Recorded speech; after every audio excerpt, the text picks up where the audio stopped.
Hello, hello, hello again. Okay, so my name is Trey. Welcome, Shining Stars, to I think I'm going to call this ArtStream. So I'm going to change this right here. I still don't know exactly what to call this, but for now we'll call this an ArtStream. ArtStream episode 2. And today we're just going to be going over my anatomy. This is impromptu. I still don't know what day I'm going to do most of these on. I'm still trying to figure this all out. So if this looks and feels kind of wonky, because I don't know exactly what I'm doing, but we're gonna go for it anyways. So today we're gonna go over anatomy and my more or less process on how I do this. I guess I should first try to get my format in order. So the notes for this, I like to have notes in the first 15 minutes. I figure I'm going to do some kind of tell you what the format is, what we're going to be doing in the episode. And then we'll get to the number 2 main topic, which today will be anatomy, or how I study anatomy. And then we'll do a brief outro, a cool down, if you will, and then I'm going to jet. So I'm probably going to have these things around an hour. I still have to try to work out schedule-y thingies to try to get a consistent flow. So I can get into a rhythm and know, and hopefully that the audience will know when we're going to be doing these things. So that would be the notes on how we're going to try to do this. On episode 3, I think we're also going to do a little bit more anatomy, but I'm going to do a little bit different in how I study. Today will be the basics, and then tomorrow will be, the next week, will be slightly more advanced. But for today, let's talk about anatomy. So that is the main topic for today. And I have a file. And so first, when I'm doing art, my first thing is always to warm up with lines, right? Straight lines, squiggly lines. Let's make a new layer outside of the layer, and say P for pin. And yeah, just make lines, any kind of lines. Because in the beginning, you're just feeling kind of tight. The scariest thing for an artist, I don't know if this is for other artists, but I think it is. The scariest thing is a blank page. A blank page is scary because in your mind, you see potential everywhere. It could be the most beautiful, grandest piece of art you've ever made, or it could be terrible. And usually it's going to be terrible, but we have to start off with something. So usually, yes, in the beginning, I feel kind of abnormal and a little bit too tight.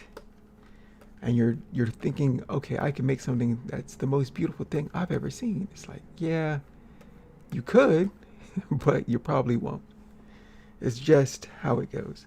So I just make squiggles, lines, hashing, squiggles, circles, right? Just to get drawing, right? Get that hand loose. Get it loosened up. Let's make another layer. And then after that, then I go for simple shapes. So simple shapes are the circle, the square, rectangle, and triangles. And again, they don't have to be the most beautiful things in the world. I once had an art teacher where we had to do this over and over again, trying to perfect them so that they look like perfect squares in freehand form. And we spent like a week on that. And I was like, really? Looking back, it was kind of fun because, we were each looking at each other's, my God, this is, especially making a circle. Making a perfect circle freehand is, oh my gosh, that was that was excruciating. We went over pages and pages and pages just to get, the teacher, we had to turn it in and he'd look at your best ones and he'd still go, no. Your most perfect circle, not hitting for me. It was just, it was an odd experience. Kind of fun when you get into it. When you're like, okay, can you train your hand?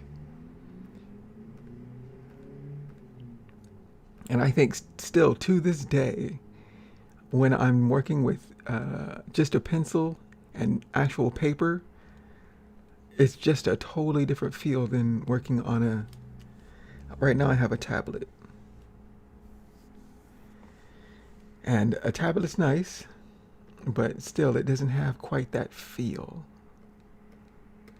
So anyways, that is simple shapes. And again, this is just to warm up the hands. Not thinking, just warming up. And then let's do another new layer.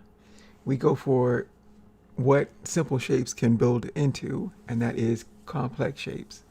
So we got the cube, the sphere, the cylinders, pyramids, and cones.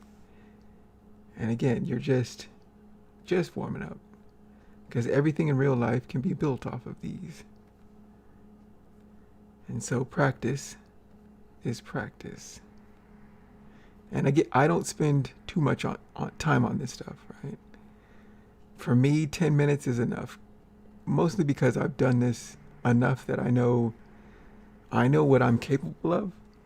And so I'm not really, I don't know, I've shot the shot so many times, it's like I don't really think about, well, I think about it, but it's not like I don't dread it like I used to when I was younger or when I was just starting. And that's pretty much just what comes with that hand-eye coordination, or just knowing that, yeah, I've done this before. I can, and a lot of my art starts out incredibly ugly, right? And I know how to work past the ugliness where it doesn't freak me out anymore. When I was younger, I used to be freaked out about being perfect and making perfect lines, and you break out the eraser and you just, nope, that doesn't look good, try it again. Oh, that doesn't look good, try it again. Oh, that, and over and over and over again. When now I just realize, just get on with the thing. Just, make it ugly in the beginning. Again, I think about the classic, I can't remember who said it. Write like you're drunk. Your first draft is just get it out. Let it pour out of you.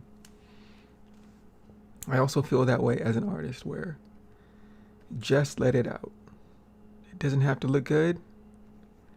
In fact, it can look very small, because I usually draw thumbnails teeny tiny, because to me, if it works in small, it'll work in big.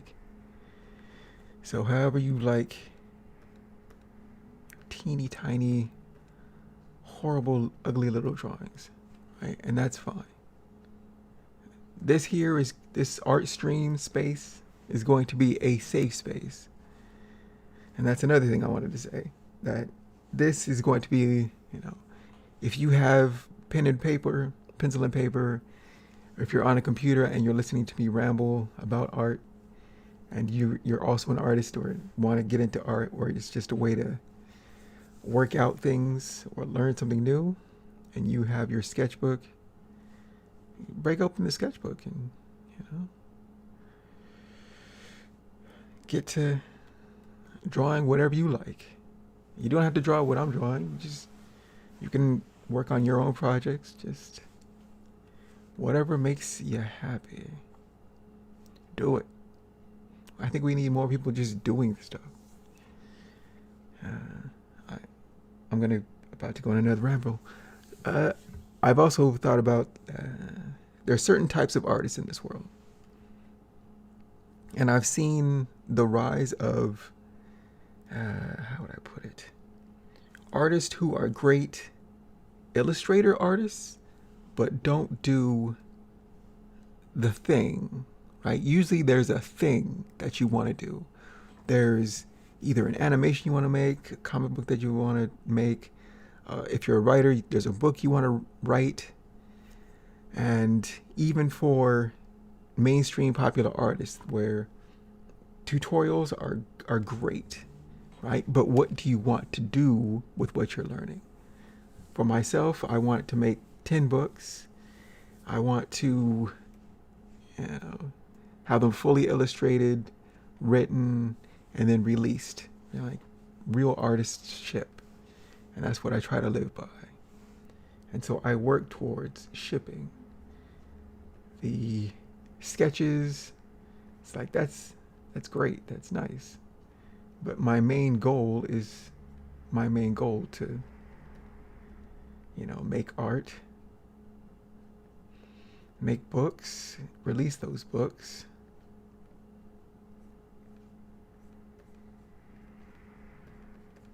And so now, this page is usually how I break down anatomy, the human figure, all of it, right?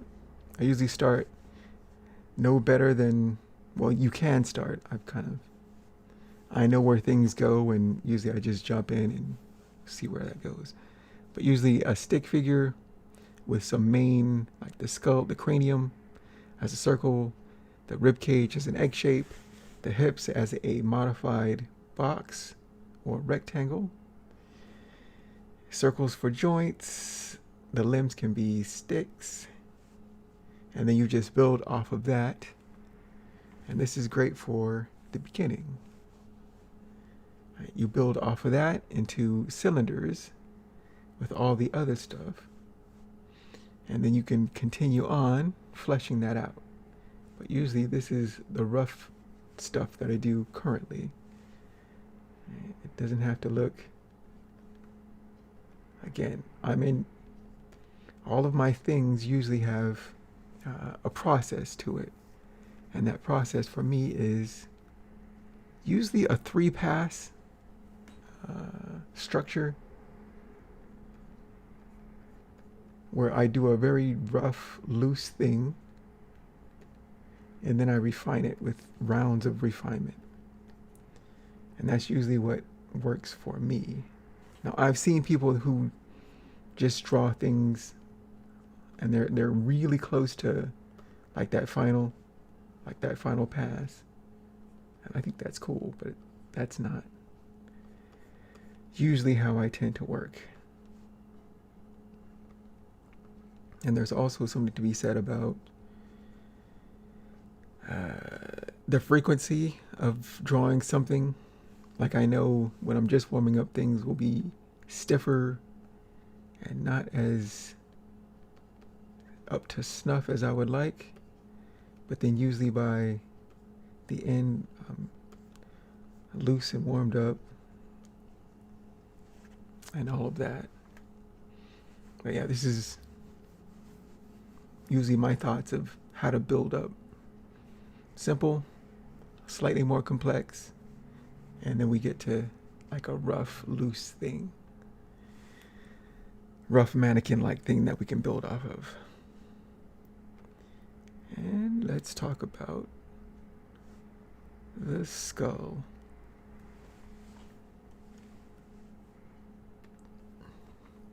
Now, as the skull, again, this main part is a circle.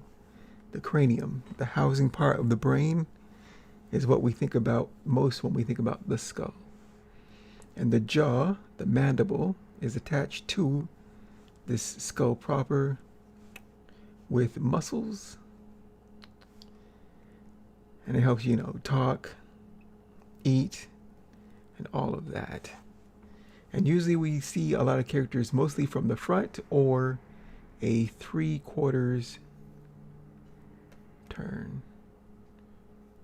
meaning that it's slightly to the side.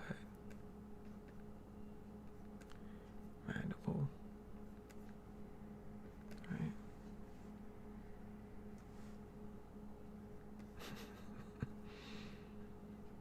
So yeah.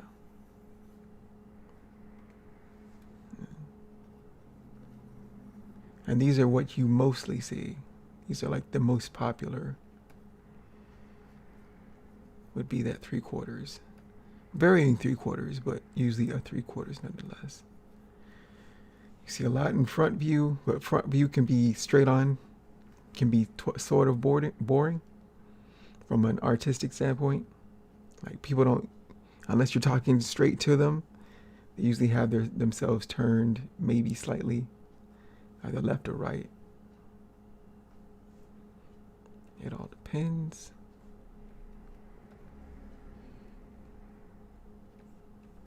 That's usually what I start with.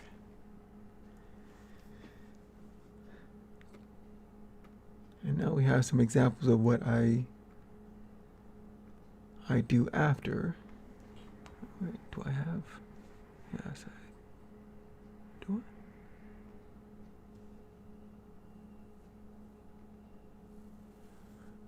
But for summer study last year, I was doing some studies of the body, right? And I went more in depth with muscles of the leg, muscles of the arm, hand muscles, and all of that. And that was pretty fun for a summer study. But yeah, we studied the bones, the muscles on top of the bones, and all of that. And that was pretty fun. But once you get the major muscles, the, what would you call it? You don't need all of the muscles, just like the major landing points, like the deltoid of the shoulder. Now there's other muscles within the shoulder, right? Usually it's broken up into like three parts usually. But mostly what I care about is like the deltoid itself. And then coming the back part is the tricep, front part bicep, brachialis on the side. Right. So blue, tricep, front part bicep, brachialis on the green. So this was fun when I did it in summer. What was that 2 years ago? But yeah, grouping things into the major muscles, because there are a whole lot of muscles of the arm, right? Underneath, for the main body, there's smooth muscles, there's tiny muscles, but we want the major ones, right? That we can usually see. And then once you get that, that's pretty much most of the battle. Because then once you have them grouped, then you can just move on to, right, then posing and all of that.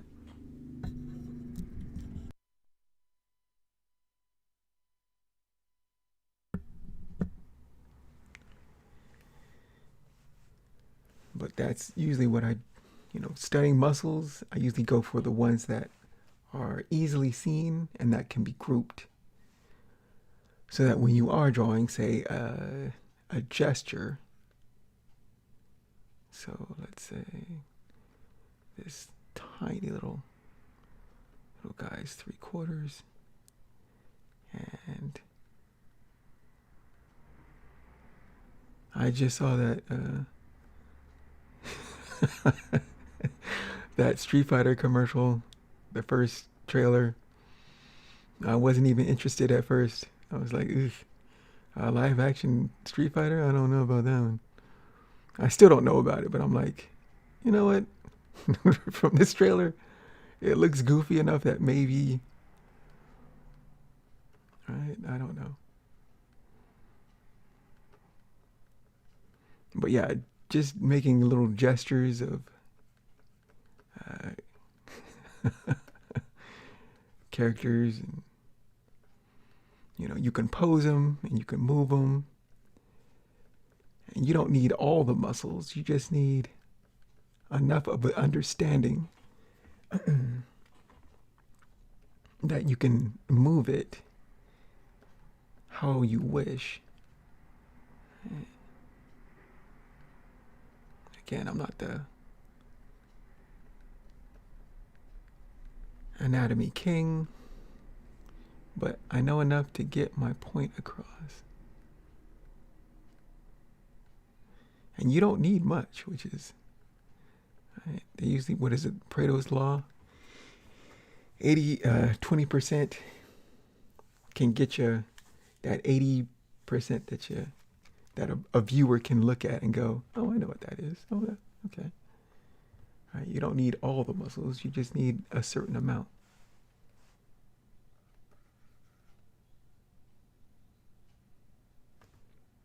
Last week we were doing some Wolverines, and I always remember the Wolverine one where he's jumping out.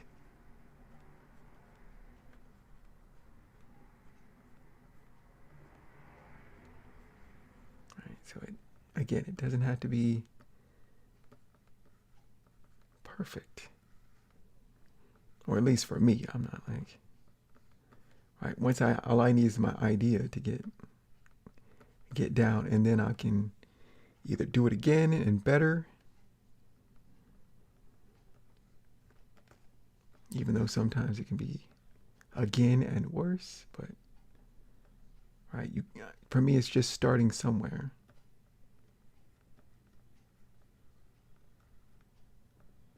Like rah.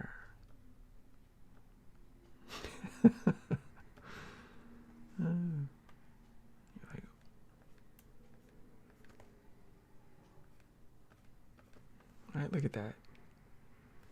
That is not delightful at all. But it gets out the idea of what I was thinking at the moment. And pretty much that's all I need. But yeah, let's see, what else do I have here? I think also, yes, I was doing mannequins, which I think is a great way to study anatomy, because you can then map your anatomy or your anatomy knowledge to the mannequin. And that's always fun, because they put mannequins in positions where they look like people, like they're standing in a way that a human would stand, but they're not, right? They're usually faceless.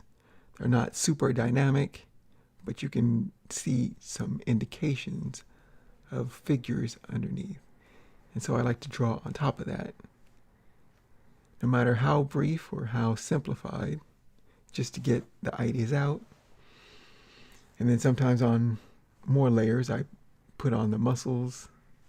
It's especially good if you want to study the muscles, muscle groupings, and all of that, and how does that look in certain poses. And the one in green, was done a David, and it had the contrapposto, which is shoulder tilt, hip tilt, and then we mapped the simple shapes, and then on a different green we did the anatomy. And right here, that's right, I can tell what it is, or the character, just with the simplified form.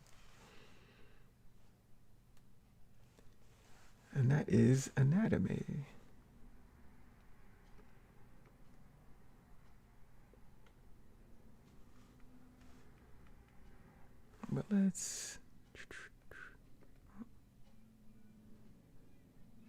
But yeah, when I want to draw anatomy,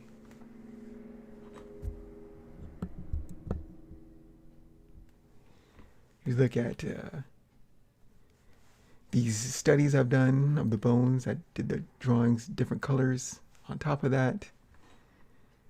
And then you just draw it so that you can think about the groupings.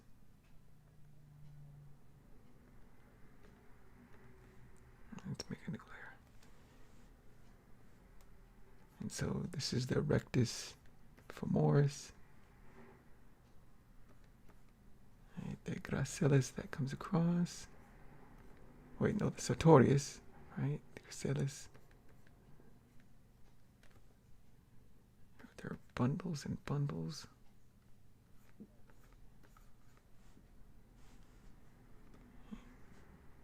Patella, atellar tendon.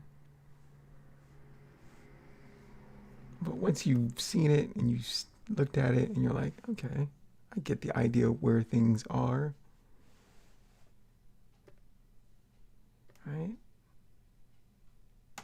Of the bones underneath that, you know, let's see, where am I?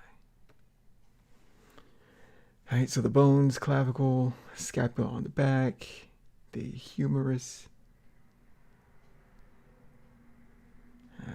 and just the generals of the scaffolding of how the body is, and then how the muscles wrap around other bones.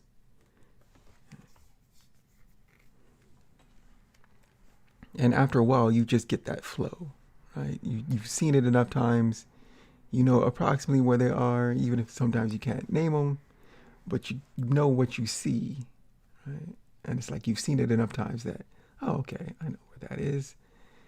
And then if I'm posing it, if I'm looking from the backside of my character, and this is what I would see. But that all just comes with time. And again, it's not about being perfect. It's just about drawing it over and over again. But again, I don't spend a lot of time doing this. Because usually it's like, what am I working towards? Where am I going?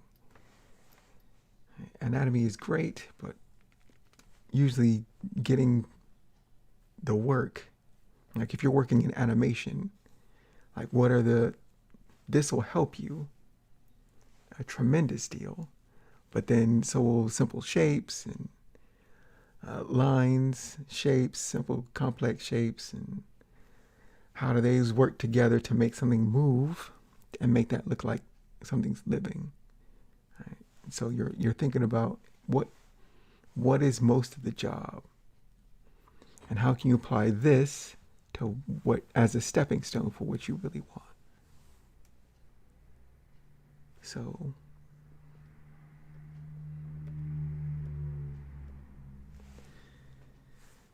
let's just freestyle. What do I want to draw? I don't know. Again, we've got that problem of paralysis, right? So sometimes I can draw abstract shapes and then see what do I see in this. And from this, I see a figure 8. I also see like the upper part of the body.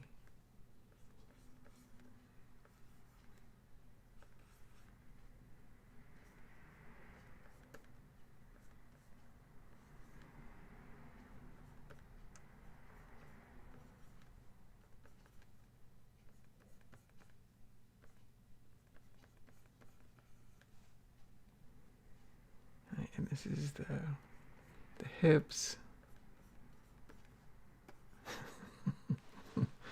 So yeah, just turning simple shapes into whatever, but you can also like morph shapes. So say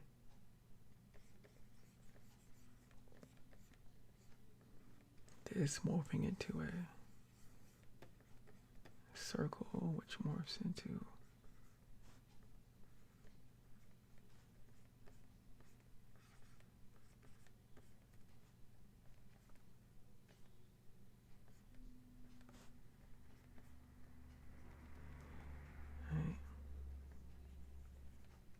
Sometimes you just draw. Doesn't matter exactly what it is.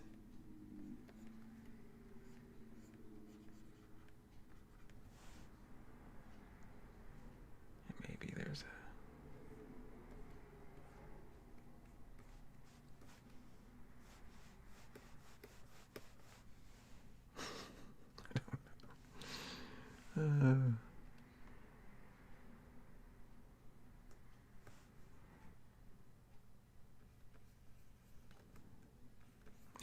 and another thing that I often think about is your first pass, right? Usually my first pass is interesting, but it's usually not the greatest. So again, if I was going to do, say, let's see, let's say this is another like Ryu from Street Fighter, and he was going to do his Kamehameha, which isn't even what the character does. And you can draw in between some of the. He can do two actions at once in a drawing. So, he has the Kamehameha, which is he's manipulating energy.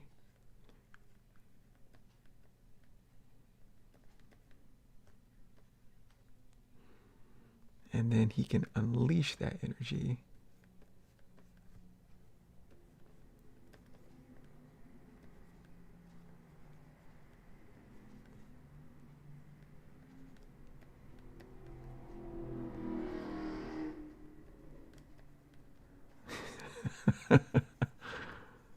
Right.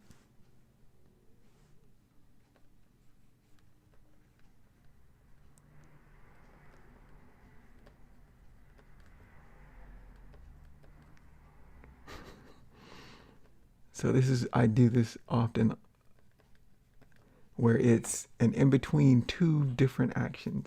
And sometimes I can't tell which one he's doing unless I actively, it's like, oh, okay, I see some of the idea of what I was thinking of, where there's that cockback energy storage and then the blast outward.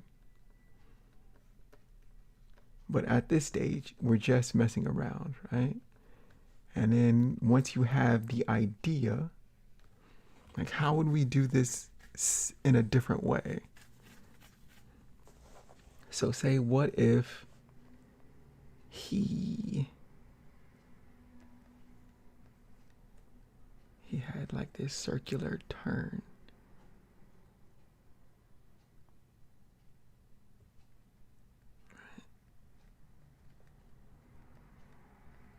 I'm just making up stuff.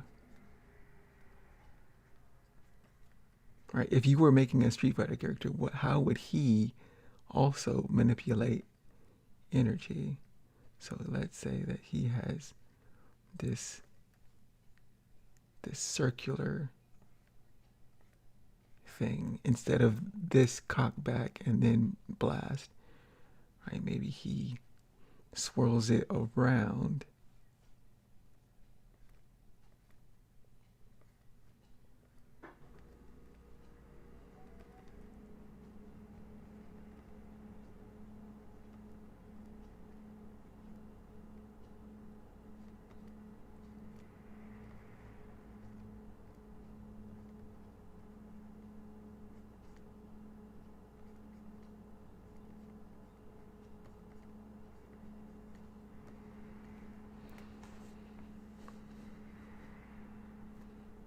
I like that. I don't know. But yeah, this is just freestyling. What else could you do with manipulation of energy? You could say,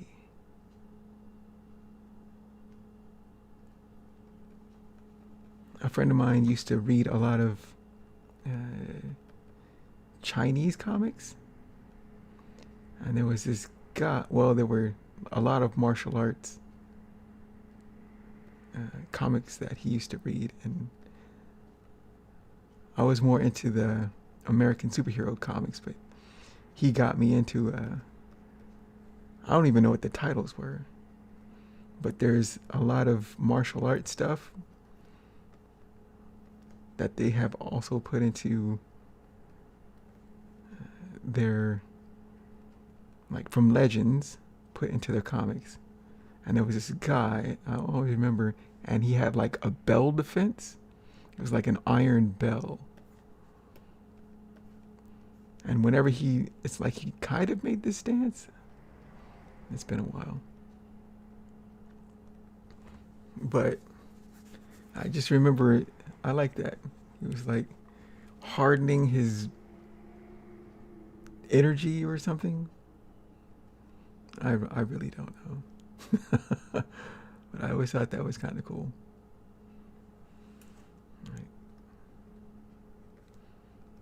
So he was ready to block certain attacks with this bell defense. And I thought in one comic, a guy shattered the bell. And it was one of those where you could, when on impact, they would show the internals, and the internals was like of bones breaking, and you were like, ooh. But they always, the next either issue or episode, maybe it wasn't the next episode, they would be back to fighting, and I was like, oh, okay, I guess that man, almost like a Mortal Kombat thing where the internals of some dude's arm being shattered, but then the next issue he seemed fine. I'm like, oh, okay. But I guess that's why I also like comics and all of this not quite natural, not quite real stuff, is that it's the imagination. It's pure imagination. Whatever you could think of, it's like, okay, just roll with it. It makes sense. Maybe he used some technique there was a healing technique, I remember.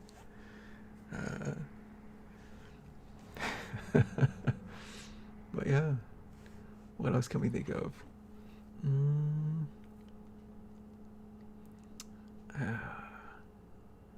trying to think of more. Was there a guy with like, he could slice things with like that open hand chop? But what kind of pose was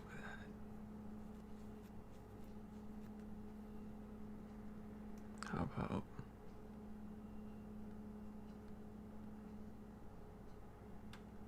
and usually I start with the head. You don't have to, but I usually, so maybe he's done like a chop. Let's get that off. So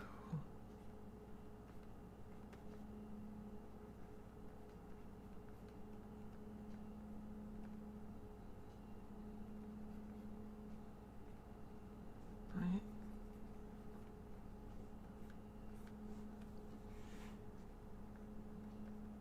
Maybe he's got some kind of upright, standing on one leg posture or something.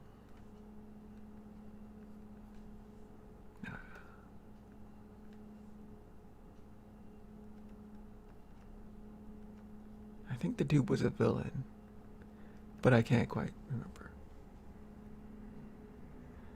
And also there were guys like based off of animal motifs, and I've seen a lot of that. Maybe he has both hands like open palm. I don't know. We're just cool down sketching. Oh, what else? Maybe we'll go for a low angle.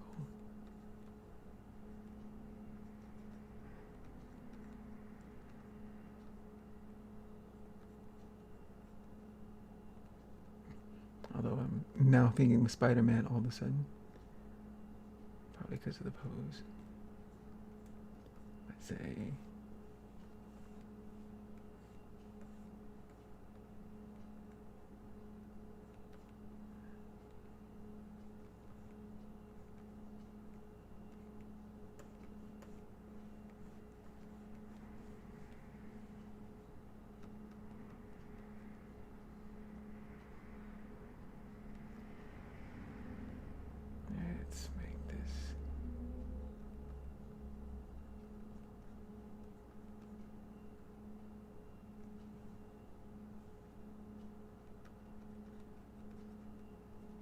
But this is fun. This is, I don't get to do this as often as I would like. Usually after a while you have to, you know, get on with making whatever it is your job, or you're being paid, or whatever brings something in, and there's less time to just draw whatever the heck you like for no reason at all. You're just like, hey, I remember that thing long ago. How about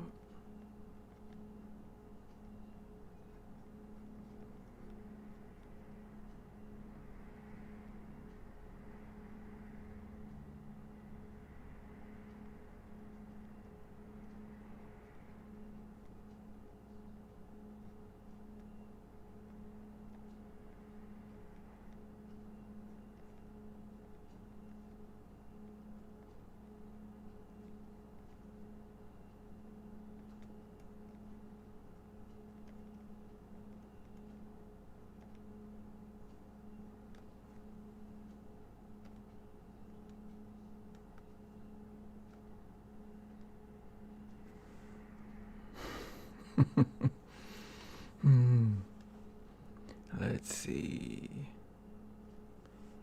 We're just a noodling and doodling.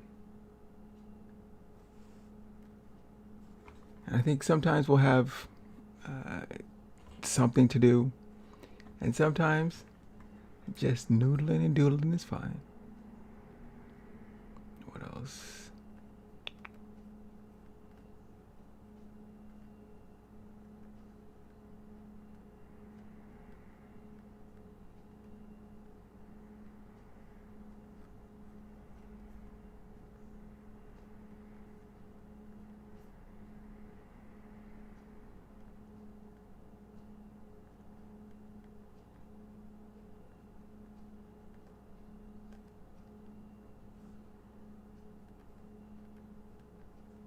Ooh, and what's good for, like, after I do stuff like this, right? Then I sometimes find either real poses or fantasy imaginary poses, and you can remix this, exaggerate, stretch, elongate, make it more fantastical or more grounded if that's what you're going for. But a lot of times, I sometimes see something and it reminds me of something else. So, for example, I was thinking about doing a Spider-Man illustration because I love Spider-Man. Who doesn't love Spider-Man? And I thought about, okay, so what would I think of when I think of Spider-Man and I think of being athletic?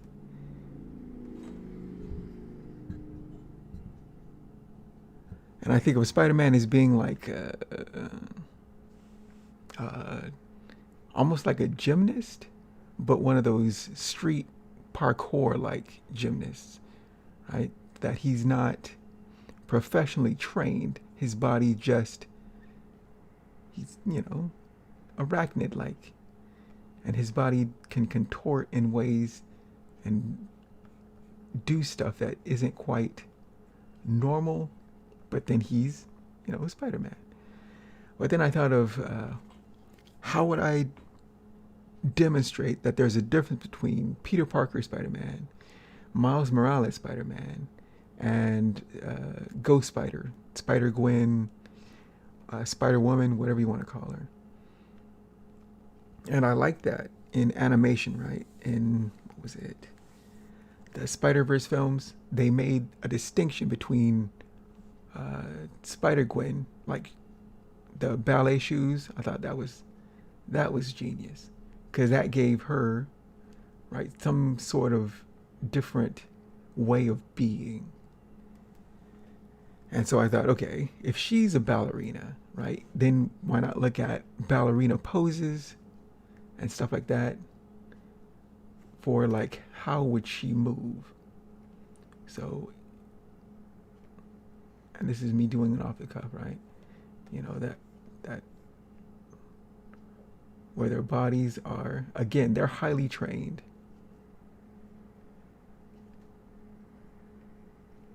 And their bodies have been trained in a way that, you know, they are at the peak of their flexibility and all of that. And then putting that context with Spider Woman, just call her Gwen, right? For something like that in her movements as an illustration. And then Peter would be more of a gymnast type, but like a parkour street gymnast, where he, you know, he has his natural, what feels good for him. Right? So you can do that. The classic poses where, you know, we've all seen that.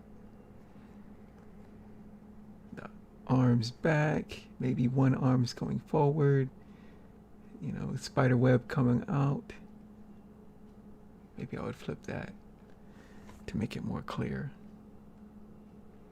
But we know how Spider-Man moves. And I was trying to think, okay, so what would Miles Morales do? And for Miles Morales, I thought, what if he was more like when I was younger, I used to do hip hop, right? Like breakdancing, Beat Street, Turbo. I don't think any of them knows about this. They were like breakdancing movies. And I remember Electric Boogaloo, you know, they were goofy. But of course, you know, you would try the moves after the movie's done. And, you know, my mom would be like, you're going to break your neck doing that. You know, handstands on slip mats and whatnot made of cardboard. And I thought, what if that was his movement feature, like breakdancing and whatnot. And so if you looked at breakdancing, I haven't looked at breakdancing or thought about it in a long time, but there's a way of movement, right? I don't even know. But say,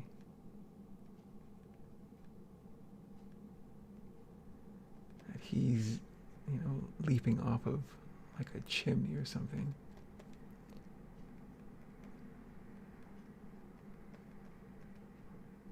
And you'd have like breakdance moves for his set of like movement.